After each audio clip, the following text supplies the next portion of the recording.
Olá, queridos alunos. Eu sou o professor Christian, professor do conteúdo de História. Nós vamos dar continuidade às orientações e explicações do PET do Estado de Minas Gerais. Falaremos agora sobre a semana 3 do PET do 8º ano. Vamos lá. A unidade temática são lógicas comerciais e mercantis da modernidade. Objetos de conhecimento serão as lógicas mercantis e o domínio europeu sobre os mares e o contraponto oriental. A habilidade que iremos encontrar será caracterizar a ação dos europeus e suas lógicas mercantis, visando o domínio do mundo atlântico, observando a dimensão do comércio no Atlântico, onde circulavam pessoas, bens materiais e culturais, plantas e também doenças. E, por fim, discutiu o conceito de escravidão modernas e suas distinções em relação ao escravismo antigo, à servidão medieval.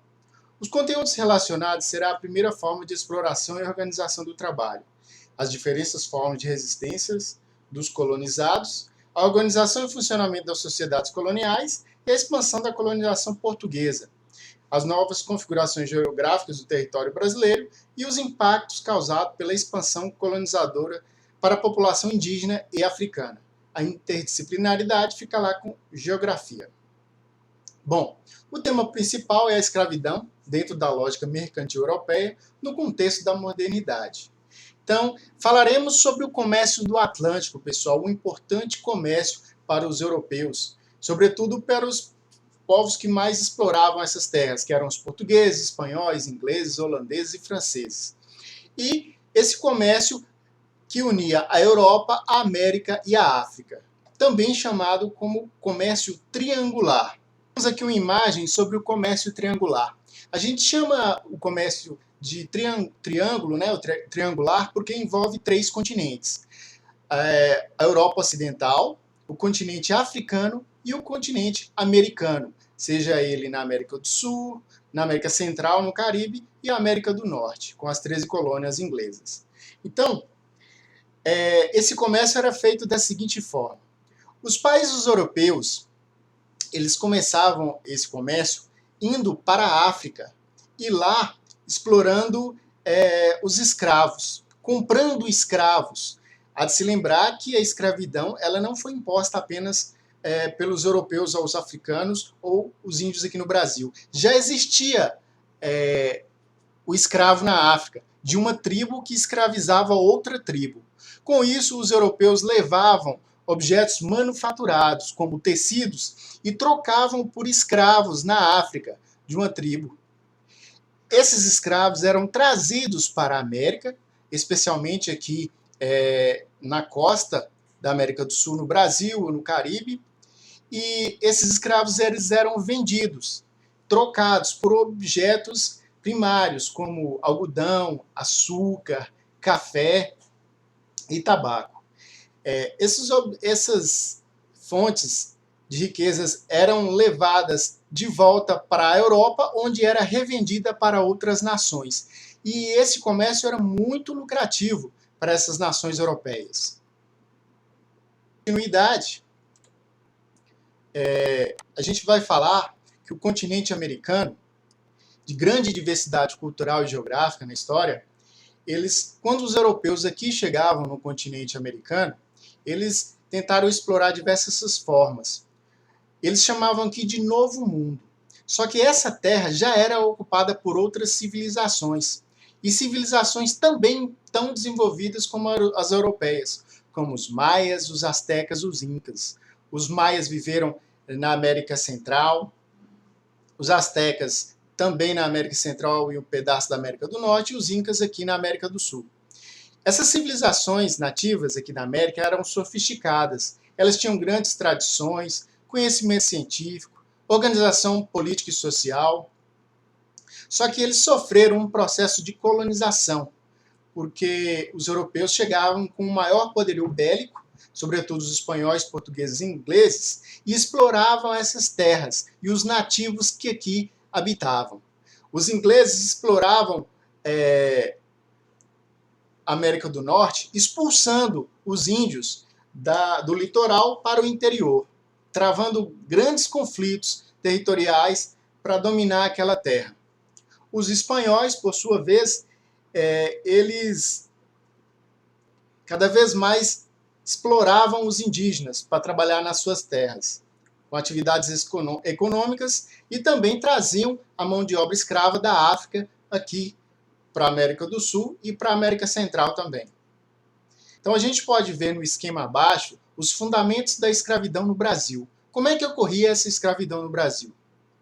Então, com as grandes navegações, que a gente falou na aula passada, com a expansão europeia na América, os próprios nativos passaram a ser escravizados aqui no Brasil, os indígenas.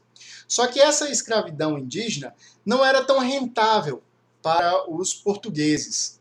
Sobretudo também os jesuítas que vieram para cá, junto com a colonização, e começaram a defender a catequização dos povos indígenas que aqui habitavam. Então a saída para os portugueses eram trazer escravos da África para aqui para o Brasil. Então, os chamados navios negreiros traziam gigantescos lucros para os portugueses.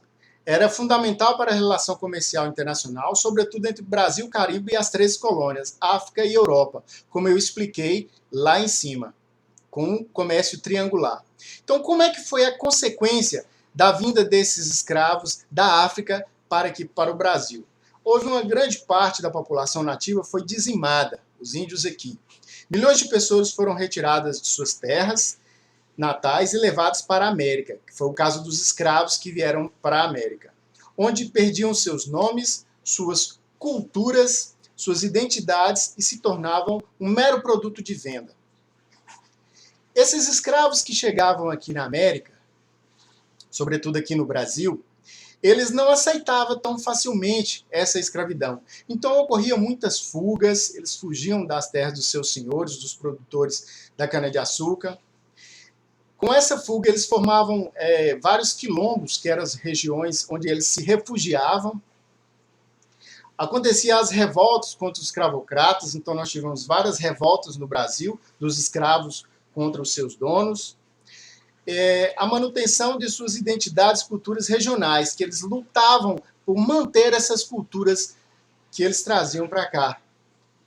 E o enriquecimento e a compra de alforria, que era o caso de alguns escravos que conseguiam juntar dinheiro para comprar sua alforria. Um exemplo disso foi a Chica da Silva, na região de Diamantina, que depois que ela conseguiu a sua liberdade, ela se tornou também dona de escravos. Tudo isso favoreceu a lógica mercantilista dos países europeus. Então montou um sistema colonial inserido na lógica mercantilista, tornou a escravidão uma atividade muito rentável para essas potências, essas metrópoles europeias.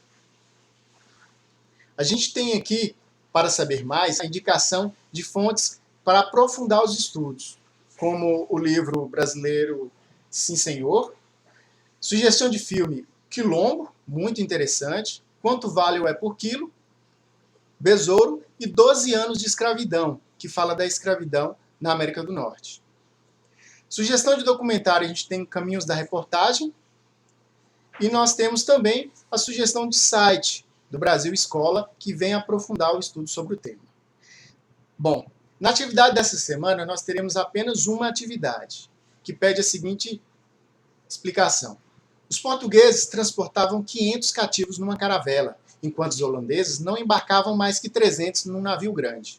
Um pequeno bergantim português podia transportar até 200 escravos. Um navio grande até 700. 35 dias durava a viagem de Angola a Pernambuco, 40 até a Bahia e 50 ao Rio de Janeiro.